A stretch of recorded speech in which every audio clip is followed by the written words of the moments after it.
కీర్తన గ్రంథం నుంచి 100వ కీర్తన.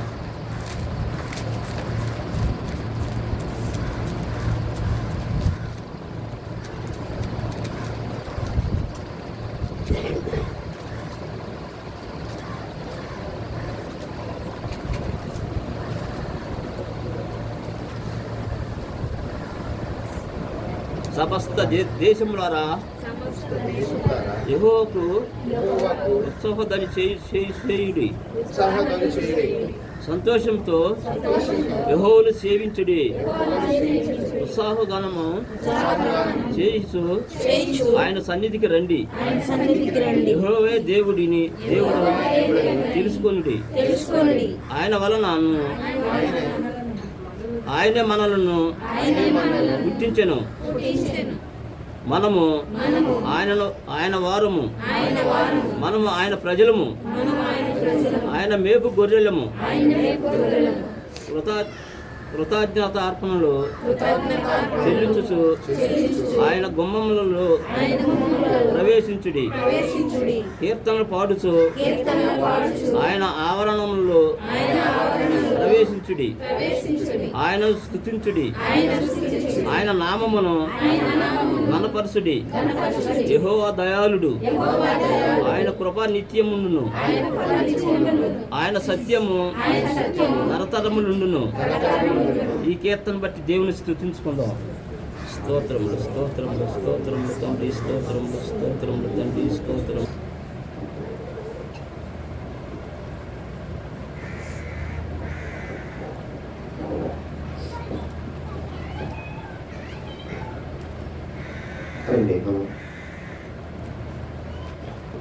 అందరం కలిసి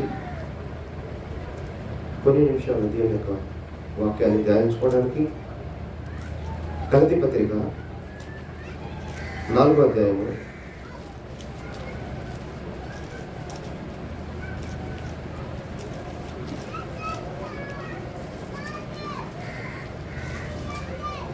4వ వాక్యం.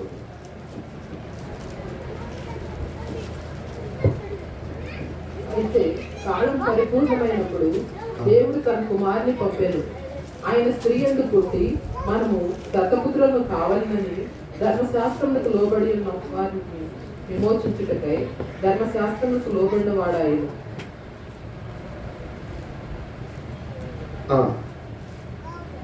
మరియు మీరు కుమారులై ఉన్నందున నాయన తండ్రి అని మొరపెట్టు తన కుమారుని ఆత్మను దేవుడు మన హృదయములలోనికి పంపెను. మహాపరిషుద్ధ తండ్రి, మీ స్తోత్రం చెల్లిస్తున్నాను. మీకు ఇష్టం వచ్చినట్లుగా మీ పరిశుద్ధ ఆత్మే నాతో మా అందరితో మాట్లాడినట్లుగా కృప దయచేయండి.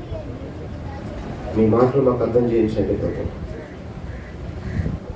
ఈ మాటలు వింటున్న ప్రతి వారి హృదయాంతరంగంలో ప్రభు మీరే నీరు గట్టి ఫలింపచేయమని, ఆ ప్రకారంగా మేము జీవించుటకు కృపాధికం చేసి నడిపించమని యేసు క్రీస్తు నామములో ప్రార్థిస్తున్నాం తండ్రి.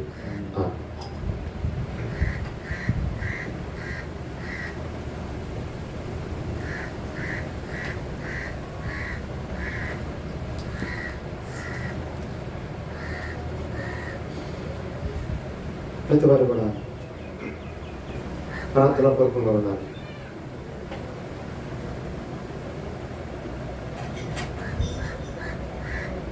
ఇక్కడ మనం 6లో చదువుతున్నాము.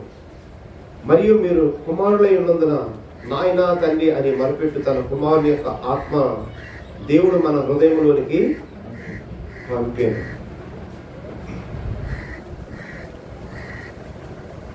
దేవుడు ఎవరి హృదయంలోనికి కుమారుని యొక్క ఆత్మ పంపాడు?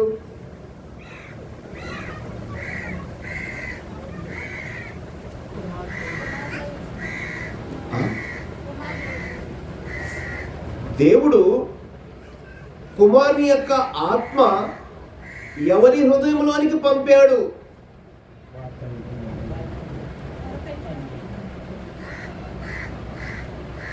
ఈ ప్రశ్న అర్థమైందా మీకు?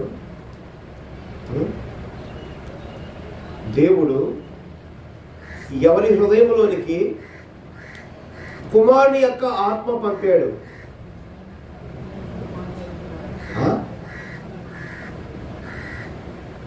ఆ కుమారుని యందు విధేయత చూపి కుమారుడైన యేసుక్రీస్తుకి కుమారులైన వారి యొక్క హృదయంతరంగంలోనికి సర్వశక్తిమంతుడైన దేవుడు, మృతుల్లో నుంచి తిరిగి లేచిన క్రీస్తు ఆత్మ ఎవరిలో అయితే క్రీస్తు ఉన్నాడో అట్టి వారిలోనికి తండ్రి యొక్క ఆత్మ పంపుచున్నాడు. స్తోత్రం, హల్లెలూయా. అట్లయితే సహోదరులారా, ఇప్పుడు యేసుక్రీస్తు తండ్రి ఎట్లా అయ్యాడు? ఇప్పుడు యేసుక్రీస్తు తండ్రి ఎలాగా మార్చబడ్డాడు? తండ్రిగా మనకు ఎట్లా అయ్యాడు? వాక్యం చూస్తుంటే సహోదరులారా, ఎప్పుడైతే యేసుక్రీస్తు మన కొరకు మధ్యవర్తిగా వచ్చి మన మీదకు రావాల్సినటువంటి ఆ శిక్షను ఆయన శరీరమందు భరించాడు. సిలువలో తన ప్రాణమును అనగా ఈ శరీరమును నలదుకొట్టి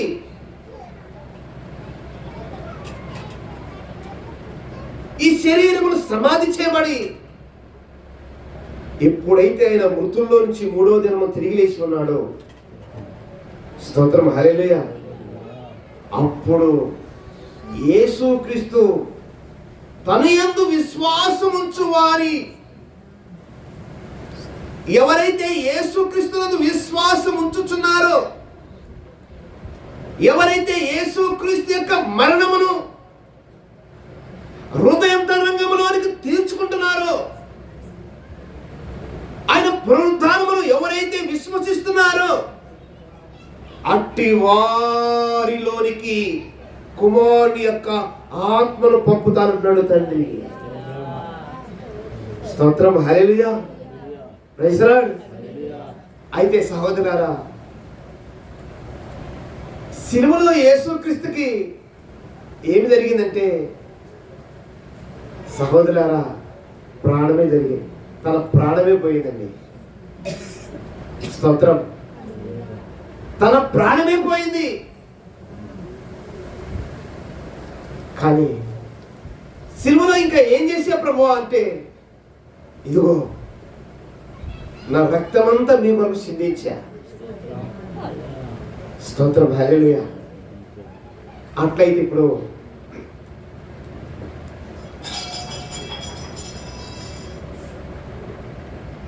ఆ ప్రభు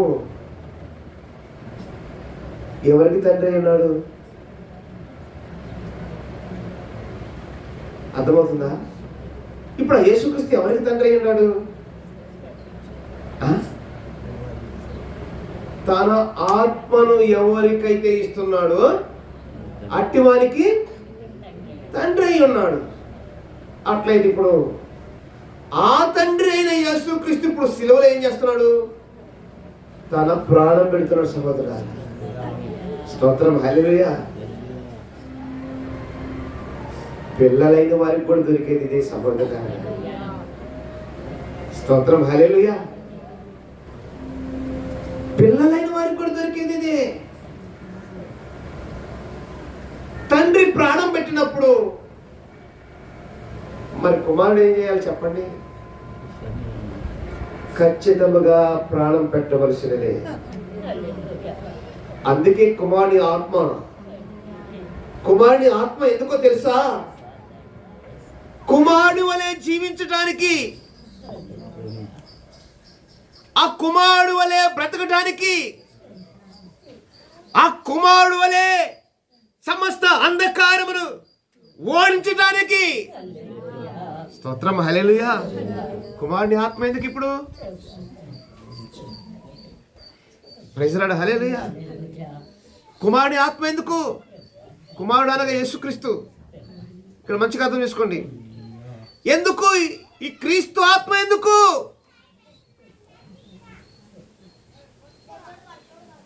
సహోదరులారా, మంచిగా అర్థం చేసుకోవాలి. సిలువలో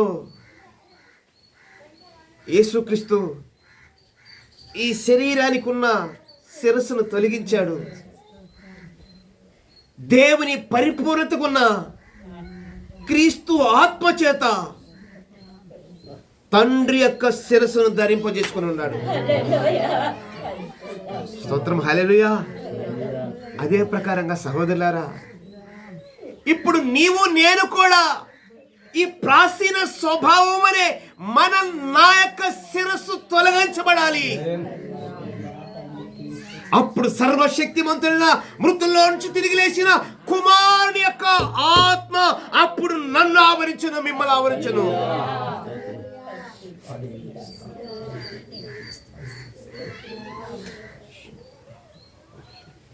ఇదే సహోదరులారా బాప్తిసానికి ఉన్న అర్థం. ఇదే బాప్తిసానికి ఉన్న అర్థం. ఈ శిరస్సు తీయకుండా, ఈ ప్రాచీన స్వభావం తొలగిపోకుండా నవీన పురుషుడు రాను, ఈ పాప పురుషుడు మరణించకుండా నవీన పురుషుడు రాలేడండి.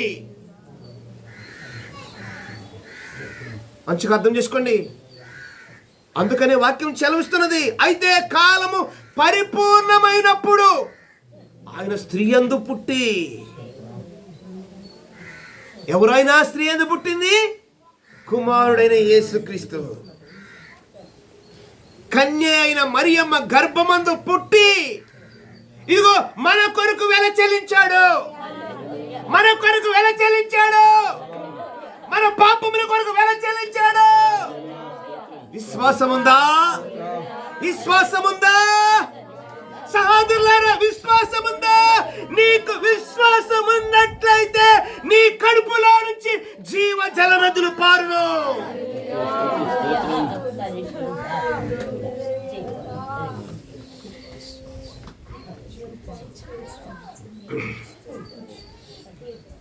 హల్లెలూయా. ఎవరైతే ఈ జీవ జల నది చేత ప్రవాహం చేత కొట్టుకుని వెళుతున్నారో అట్టి వారికే ఈయన తండ్రి. ప్రార్థించే వారికి తండ్రి కాదు, పాట పాడే వారికి తండ్రి కాదు, ప్రసంగించే వాడికి తండ్రి కాదు, పాస్టర్ అయిన వాడికి తండ్రి కాదు. క్రొత్త జన్మ కలిగిన వారికే దేవుని కుమారుడైన క్రీస్తు తండ్రి అయి ఉన్నాడు.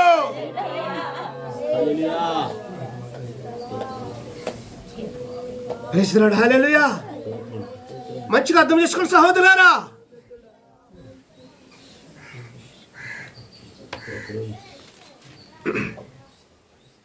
ఎఫెసీ పత్రిక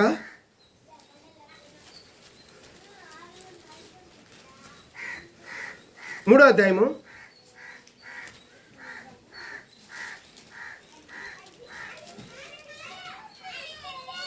14వ వాక్యం చదువుకున్నాం.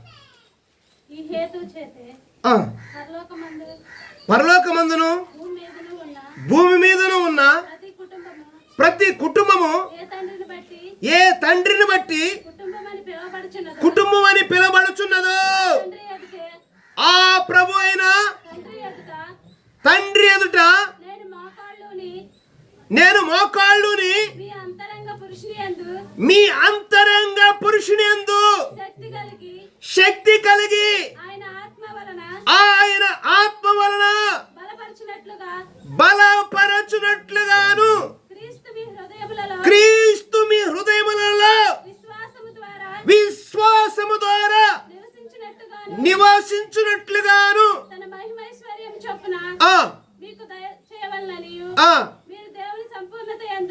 మీరు దేవుని సంపూర్ణత యందు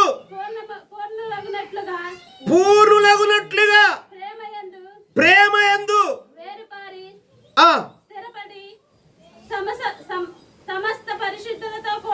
సమస్త పరిశుద్ధులతో కూడా దాని వెడల్పు పొడుగు లోతు ఎత్తు ఎంతో గ్రహించుకొనుటకు జ్ఞానమునకు మించిన క్రీస్తు ప్రేమను తెలుసుకొనుటకును తగిన శక్తి గల వారు కావాలని. చాలు. ఇక్కడ దేవుని పరిశుద్ధాత్మ చెప్తున్న మాట ఏంటండి? ఎవరిని బట్టి కుటుంబం? సహోదరులారా, మీతోనే పరిశుద్ధాత్మ మాట్లాడుచున్నది. ఎవరిని బట్టి కుటుంబం? క్రీస్తు ఆత్మను బట్టి. క్రీస్తు ఆత్మను బట్టి. ఇప్పుడు పరిశీలించండి, ఎవరు క్రీస్తు ఆత్మను బట్టి దేవుని కుటుంబంలోకి వస్తున్నారు, దేవుని కుటుంబంలో ఉన్నారు?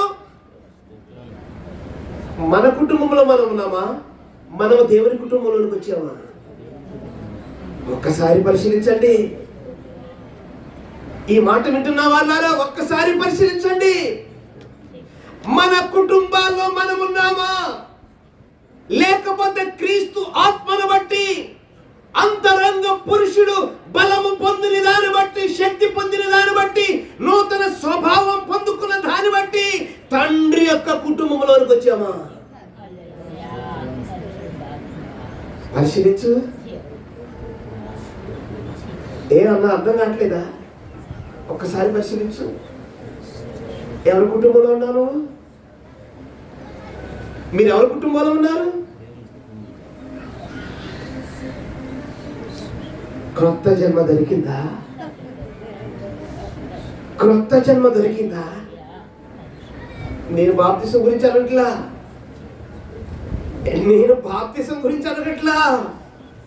క్రొత్త జన్మ దొరికిందా? దేవుని రక్షణ దొరికినదా?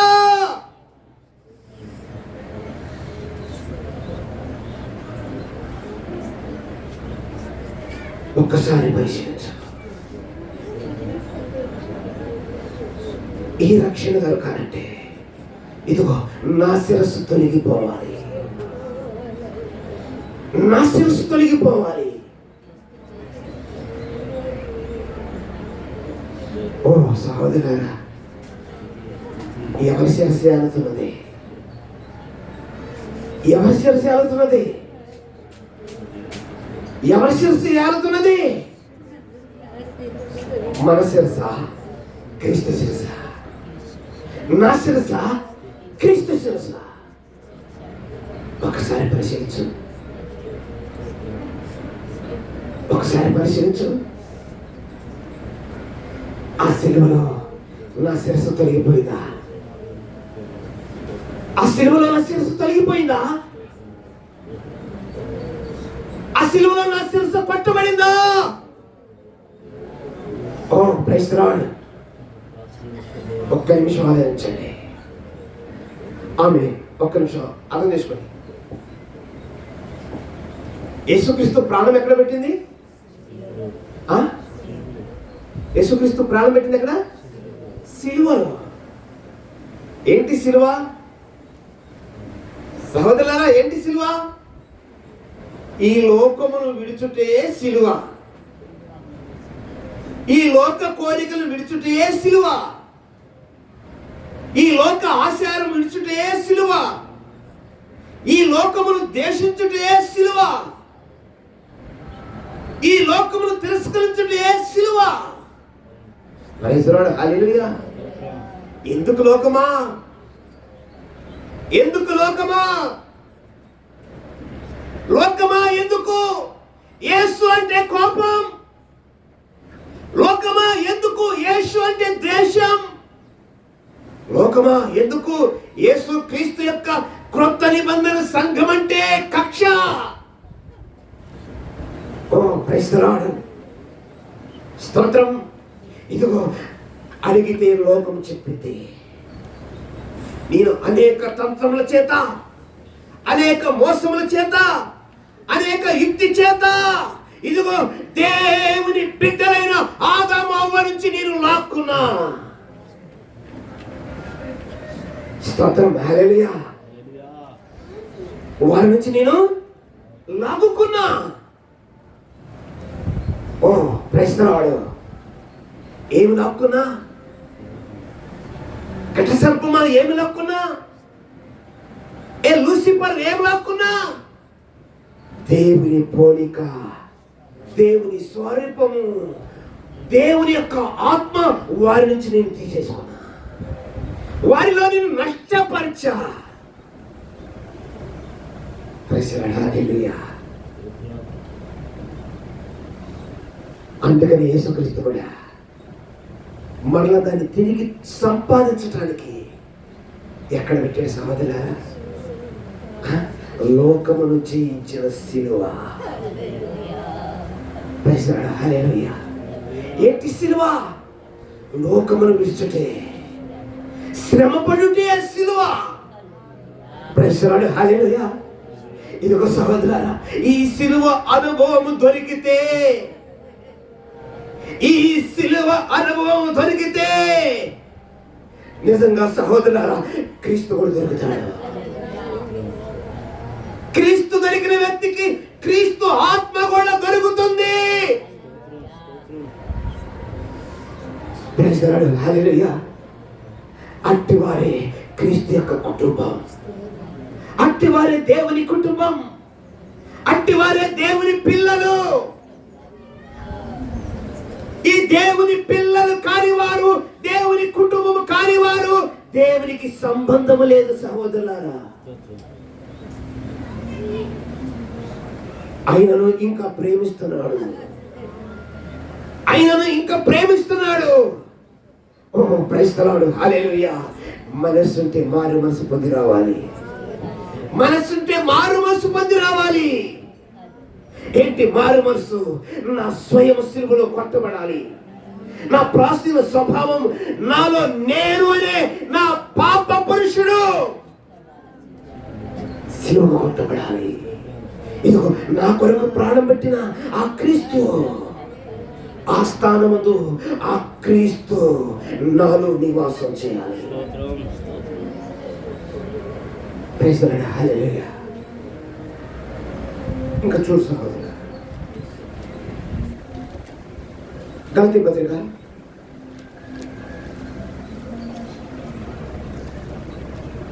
5వ అధ్యాయము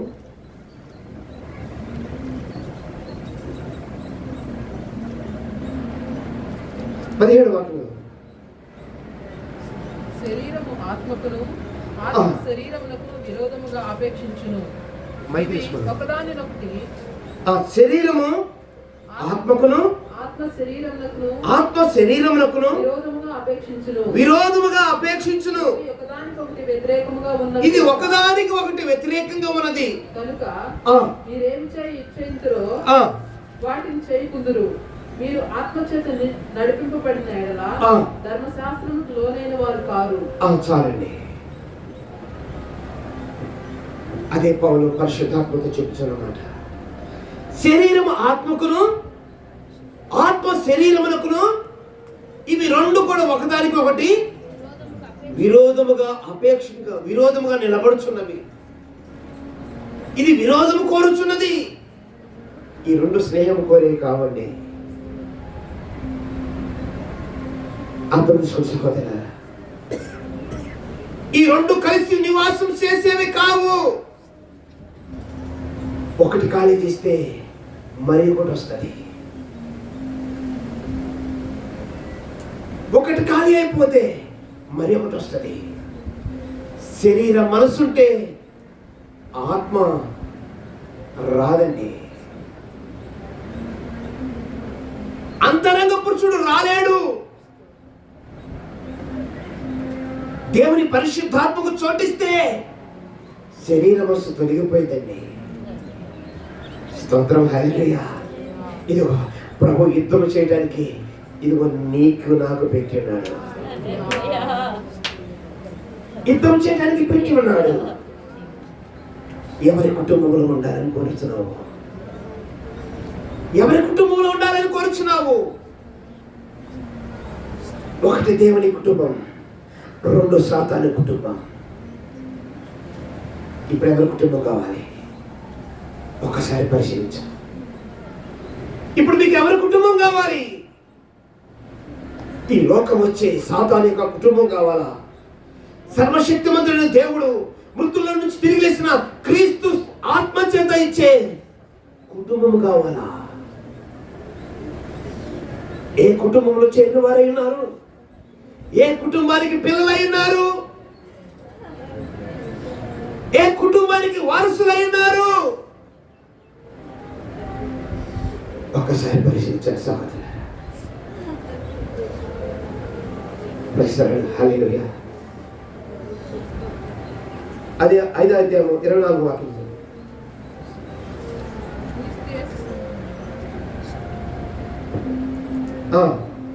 క్రీస్తు యేసు సంబంధులు శరీరమును దాని ఇచ్చలతోను దురాశలతోను ఓ ప్రైజ్ ది లార్డ్. హల్లెలూయా.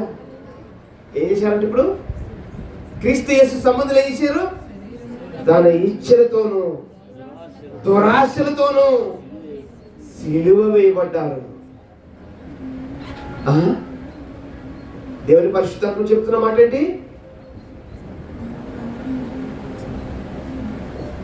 సహోదరులారా,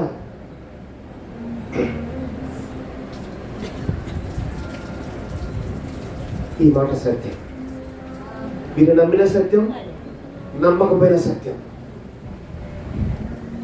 ఈ చివరి దినాల్లో తప్పించుకోలేము. దేవుని పరిశుద్ధాత్మను తప్పించుకోలేము.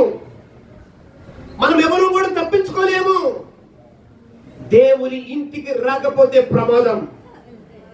దేవుని పిల్లలుగా పుట్టకపోతే ప్రమాదం. స్తోత్రం. హల్లెలూయా. దేవుని ఇంటి పిల్లలకు నిత్య సియోను దేవుని రాజ్యము సమీపించలేని తేజస్సులో నివాసం చేస్తున్న ఆ మహిమ కలిగిన పట్టణములో నివాసం అన్నది. సాతాను ఇంటికి పిల్లలైన వారు, సాతాను ఇంటి వారసులైన వారు, ఇదిగో సహోదరులారా, నిత్య నరకము అగ్నిగుండానికి వారసులైనారు. ఇదిగో మధ్యవర్తిగా ప్రభువైన యేసుక్రీస్తు మాట్లాడుచున్నాడు. తన ఆత్మ చేత మాట్లాడుచున్నాడు. ఎవరైనా సరే సాతాను ఇంటి పిల్లలు ఉంటే తిరస్కరించి, ద్వేషించి, మీ హృదయమందు ద్వేషించి, ఇదిగో సర్వశక్తివంతుడైన దేవుని కుమారుడైన క్రీస్తు నా కొరకు సిలువలో వేల చెల్లించాడు. నా కొరకు సిలువలో తన ప్రాణం పెట్టాడు. ఇదిగో పాతాళము నా కొరకు పాతాళము కాసుకునిండగా పాతాళం యొక్క సమస్త బలాన్ని విరిచాడు. ఆ ప్రభు నన్ను రక్షిస్తాడు. ఆ ప్రభు ఇంటికి నేను రావాలి. నీకు మనసు ఉన్నవారు ఎవరైనా ఉంటే అట్టి వారు తిరిగి వచ్చుగాక.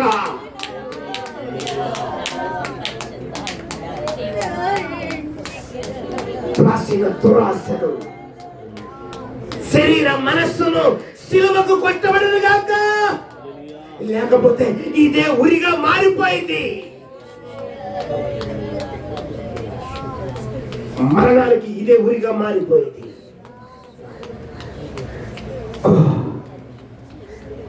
సహోదరులారా, మరణం తప్పించువాడు మనతో మాట్లాడుచున్నాడు. మరణము తప్పించువాడు మనతో మాట్లాడుచున్నాడు. మనసు ఉంటే దేవుని ఇంటికి రా. మనసు ఉంటే దేవుని ఇంటికి రా. నీవు బ్రతుకులుగాక, నీవు బ్రతుకులుగాక. సహోదరి, నీవు బ్రతుకులుగాక.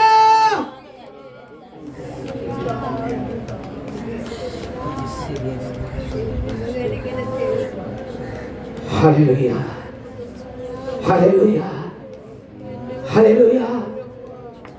క్రీస్తు యేసు సంబంధులు శరీరమును దాని ఇచ్చలతోను దురాశలతోను సిలువ వేసి ఉన్నారు.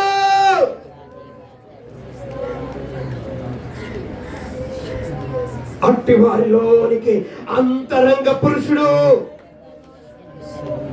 దిగి వస్తున్నాడు. అంతరంగ పురుషుడు బలం పొందుకుంటున్నాడు. అంతరంగ పురుషుడు శక్తి పొందుకుంటున్నాడు. అట్టి మరి ఆత్మ సంబంధమైన యుద్ధం చేయగాక.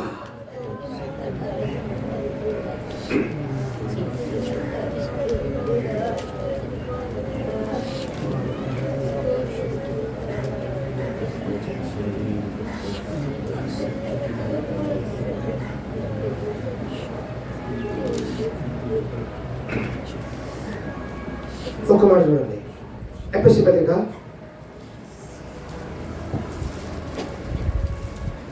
6వ అధ్యాయము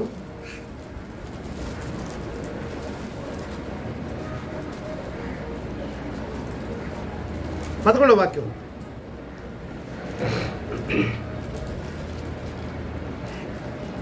ఎఫెసీ పత్రిక 6వ అధ్యాయం 11వ వాక్యం.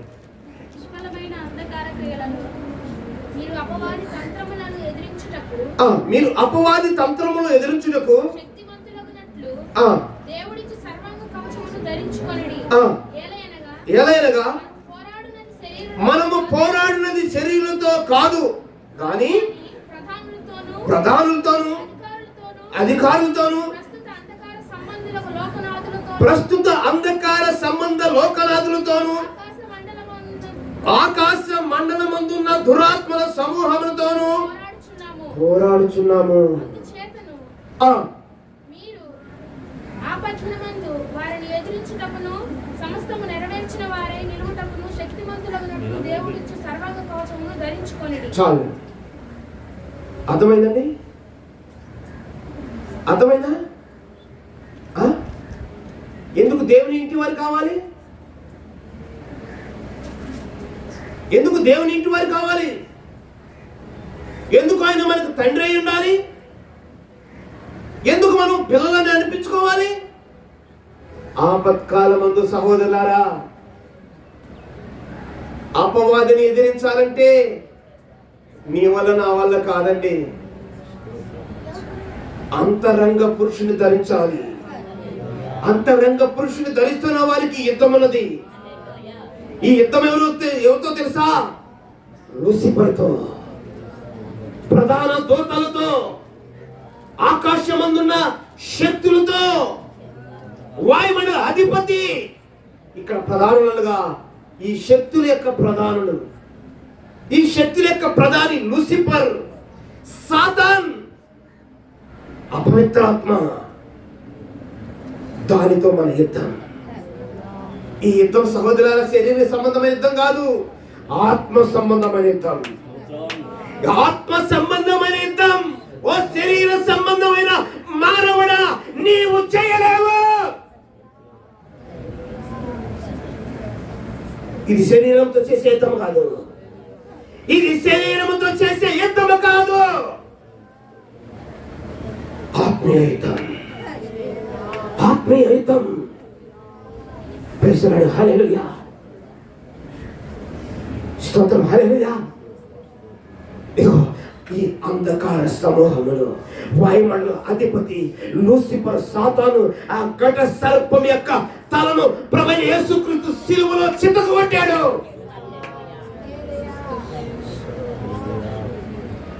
హల్లెలూయా. నీవు నేను కూడా ఈ శరీర ఇచ్చలు, శరీర దురాశలను వాటిని పట్టి తెచ్చి సిలువలో కొట్టితే కానీ నీ యందు నా యందు ఉన్న అంధకారము ఓడిపోదు. ఎవరింటి పిల్లలు అయి ఉండి ఎవరింటి పాట పాడుతున్నారు సహోదరులారా?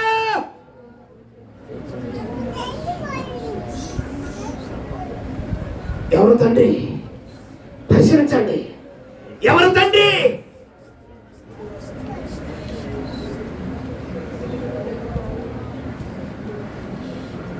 పరిశీలించు.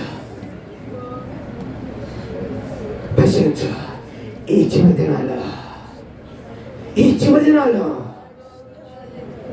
మారు మనసు దేవుడు కోరుచున్నాడు. మారు మనసు దేవుడు కోరుచున్నాడు. హల్లెలూయా. నేర్చుకున్న భక్తి కాదు,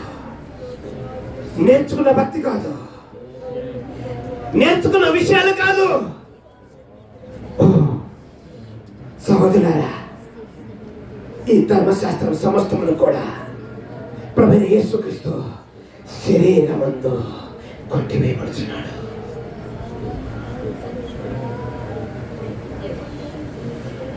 ఈ శరీర దురాశలు, ఈ శరీర ఇచ్చలను ఎవరు శిలువలో కొట్టగలరు? ఎవరు శిలువలో కొట్టగలరు? శరీరం ఆత్మకు, ఆత్మ శరీరములకు ఒకదాని ఒకరికి ఒకటి విరోధముగా పోరాడు. అంతరంగ పురుషుడు దినదినము నూతన పొందినట్లుగా, దినదినము శక్తి పొందినట్లుగా ఆ శరీర ఇచ్చిన శిలువకు కొట్టబడిన గాక. ఈ శరీర దురాశలు కొట్టుచున్నప్పుడు సాతాను యొక్క ఈ ఇల్లు పతనమైపోతున్నది, ప్రభు యొక్క ఇల్లు కట్టబడుతున్నది, సర్వశక్తిమంతుని యొక్క ఇల్లు కట్టబడుతున్నది. ఈ సాతాను ఇల్లును కొలగొట్టు వారున్నారా?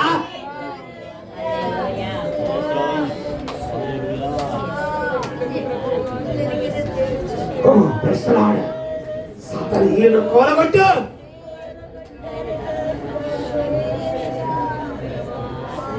ఇది ఆత్మీయ యుద్ధం, ఇది ఆత్మీయ యుద్ధం, ఇది ఆత్మీయ యుద్ధం. దొంగలు యుద్ధం చేయలేరు, మోసగాళ్ళు యుద్ధం చేయలేరు, ధనాపేక్ష కలిగిన వారు యుద్ధం చేయలేరు. హల్లెలూయా. ఈ లోకమును ప్రేమించేవారు ఆత్మీయ యుద్ధం చేయలేరు.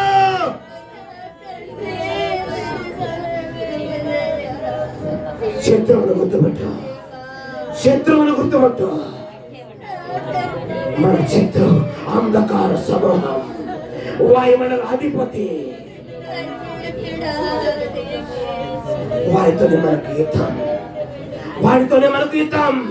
వారి సరుకు ఏది కూడా ఈ ఇంటిలో ఉండటానికి లేదు. సహోదరులారా,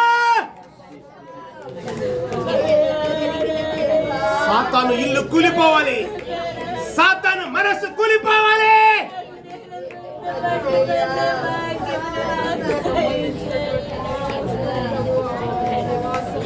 కృప కృప కృప కృప కృప కృప కృప. హల్లెలూయా హల్లెలూయా హల్లెలూయా హల్లెలూయా హల్లెలూయా హల్లెలూయా హల్లెలూయా హల్లెలూయా హల్లెలూయా హల్లెలూయా. క్రొత్త జన్మ పొందిన వారే యుద్ధం చేయగలరు. పాస్టర్ అయినంత మాత్రాన యుద్ధం చేయలేరు. ప్రసంగించు వారైన మాత్రాన యుద్ధం చేయలేరు. క్రొత్త జన్మ పొందిన వారే యుద్ధం చేయగలరు.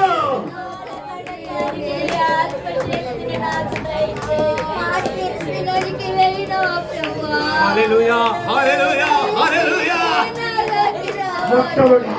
మొట్టమొదట ఈ ప్రాచీన శిరస్సు పోయిందా ఉందా పరిశీలించు. ఆపద దినమున తప్పించుకోలేవు. ఈ ప్రాచీన స్వభావం తొలగకపోతే ఆపద దినమున తప్పించుకోలేవు. ఆ దేవుని రక్షణ పొందలేవు. అందుకే పరిశుద్ధాత్మ మాటి మాటికి కేక వేస్తున్నది. అందుకే పరిశుద్ధాత్మ మాటి మాటికి కేక వేస్తున్నది. ఈ మాట అరగకపోతే రేపు రాబాకు, ఈ మాట అరగకపోతే రేపు మానుకో.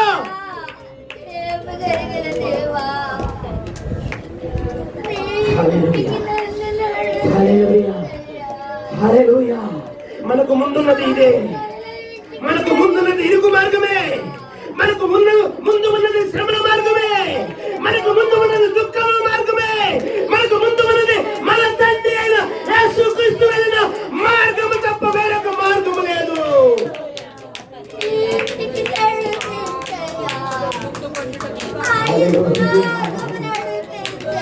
హల్లెలూయా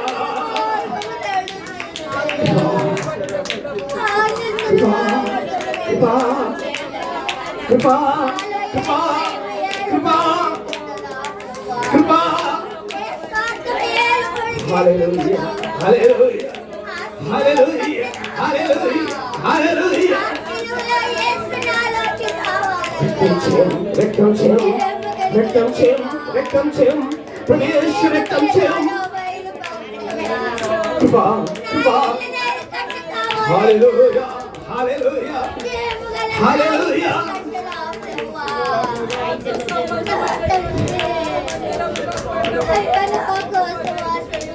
పడిపోయినప్పుడు ఇదిగో మనకు తండ్రిగా ఉండటానికి ప్రాణం పెట్టి తన రక్తమంతా కార్చి సమాధిని గెలిచి సజీవుడిగా మనకు తండ్రిగా ఉండటానికి మన ప్రభు అయిన యేసుక్రీస్తు సిద్ధంగా ఉన్నాడు. తన ఆత్మ మనకు తోడుగా ఉన్నది. తండ్రి ఆత్మ మనకు తోడుగా ఉన్నది. ఆ పరిశుద్ధాత్మ మనకు తోడుగా ఉన్నది. మీకు మనసు ఉంటే రండి. తండ్రి ఇంటికి పెళ్ళి అవ్వడానికి మీకు మనసు ఉంటే రండి. పరలోకపు తండ్రి ఇంటికి మనసు మీకు మనసు ఉంటే రండి.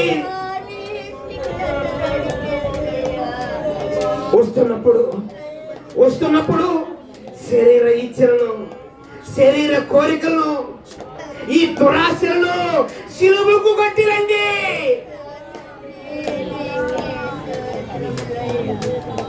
ప్రాచీన పురుషుడిని సిలువకు కొట్టిరండి.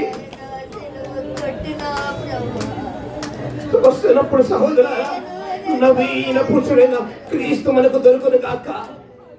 నవీన పురుషుడైన క్రీస్తు దొరుకును గాక.